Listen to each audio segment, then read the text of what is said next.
Sa mga kapwa ko OFW, kumusta naman ang kuryente or bill na binabayaran nyo sa Pilipinas?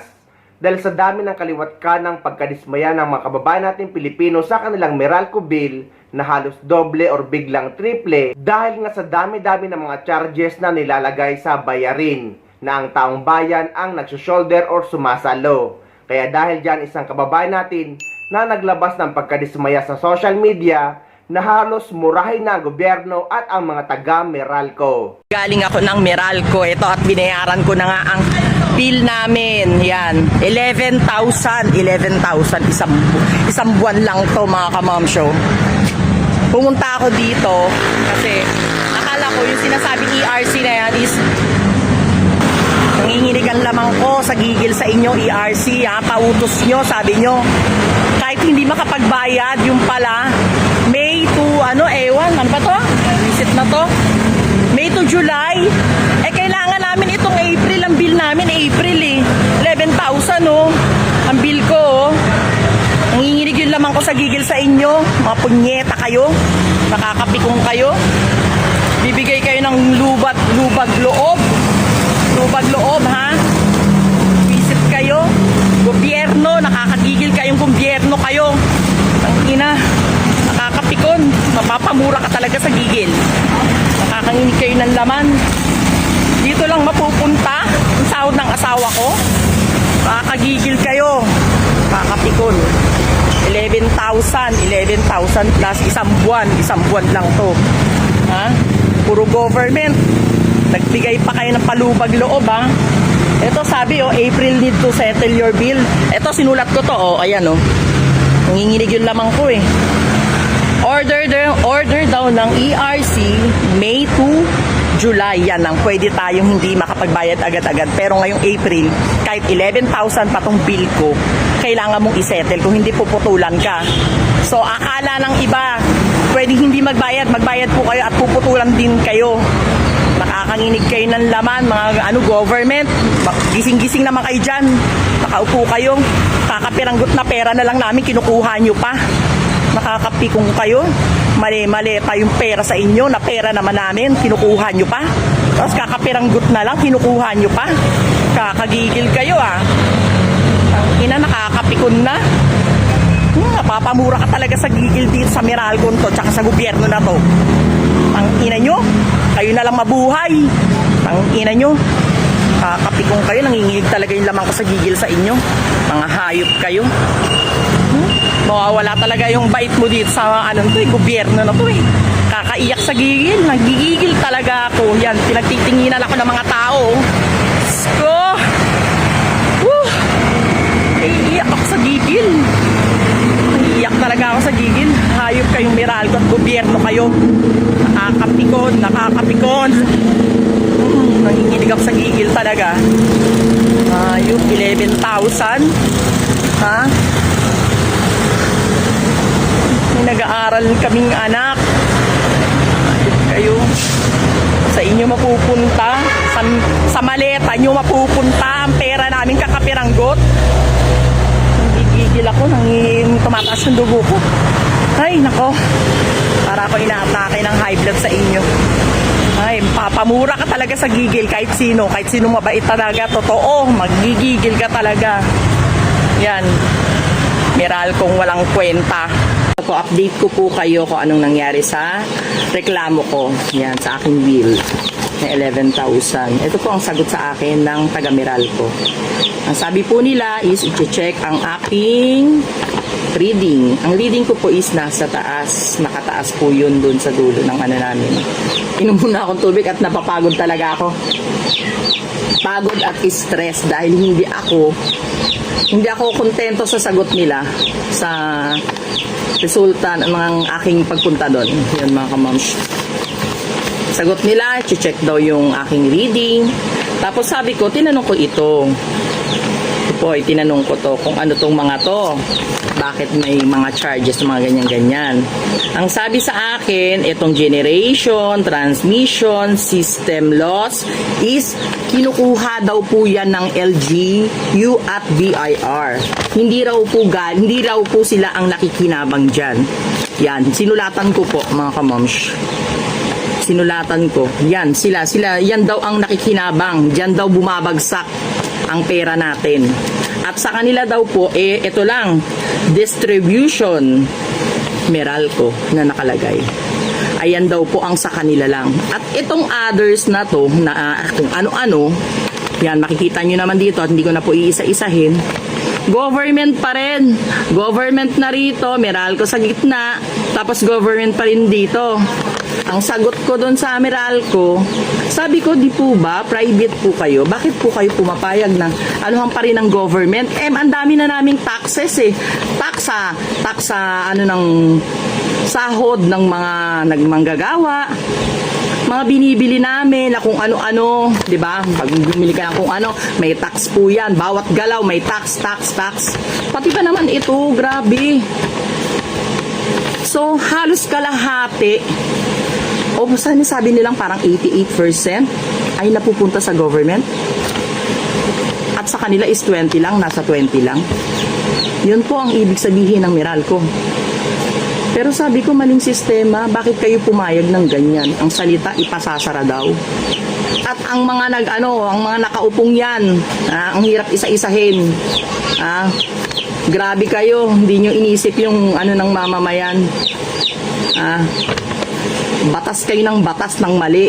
Sana iniisip nyo yung mga tao na maaapektuhan yan. Hindi yung batas kayo ng batas ng kung sino pinapaanohan yun. Samantalang kami na mga nagbabayad, kami ang mahihirapan. Kesyo may paayuda-ayuda pa kayo. Dami-dami yung inaayuda-ayuda na sinasabi. Samantalang pera lang din namin yung ayuda na ibinibigay nyo. At eto pa, di ba? Mga tao gusto madagdagan ang sahod. O pahirapan pa, di ba? Dadagdagan magkano? Magkano dadagdag sa sahod? Diyos ko po. Tapos babawiin din sa mga kung ano-anong tax. Di ba? Pinaglalaroan lang tayo ng gobyerno eh. Kaya yung iba, sa totoo lang, tong Pilipinas na to, pinahihirapan lang tayo. Kung tutuusin, mayaman ang Pilipinas eh. Kaya lang sino ang nakikinabang? Mga bulsa ng mga bulsa na hindi naman dapat bulsa nyo. Bulsa nito. Ewan kung ano mga pinagsasabi ko. Nababaliw na yata ako sa mga pinagsasabi ko sa sobrang stress ko. Dahil hindi ko alam kung paano namin mababayaran to. Yun lang. Ay, sobra nakaka-stress talaga. Kahit sino naman, di ba? Ay, sana magkaroon na ng solusyon. Yung may mga tao na naghihirap, yan, naghihirap ka na, lalo ka pang pahihirapin. Di ba? Anong gagawin natin? Wala talaga. No choice. Yan po ang sagot. Yan po ang resulta, sagot. So, ang sabi sa akin ng Meralco, antayin ko hanggang 5 days, 3 to 5 days ang resulta. Kaya sabi ko, sa tingin ko, useless lang din naman pagrereklamo ko eh. Ano po bang dapat namin gawin?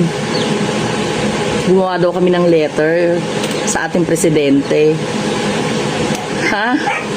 Diyos ko po, dapat alam na nila yan. Hindi na kailangan alam na nila yan.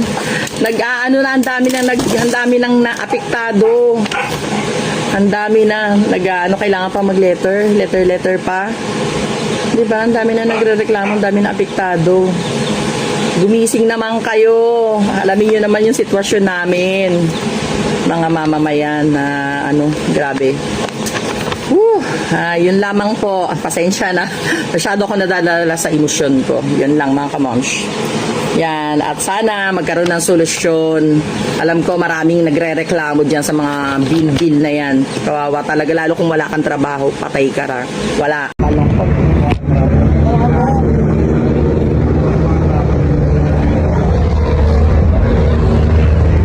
From 2,500 bill to 19,000. Grabe. Tapos ang resolution, partial payment na lang kasi hindi naman magpuputol si Meralco. Buhay. Sabi kagandahan po. Di po magpuputol. Putang ina. Naiiyak ako. Huwag ka na umiyak. Wala kasi grabe naman. Grabe naman.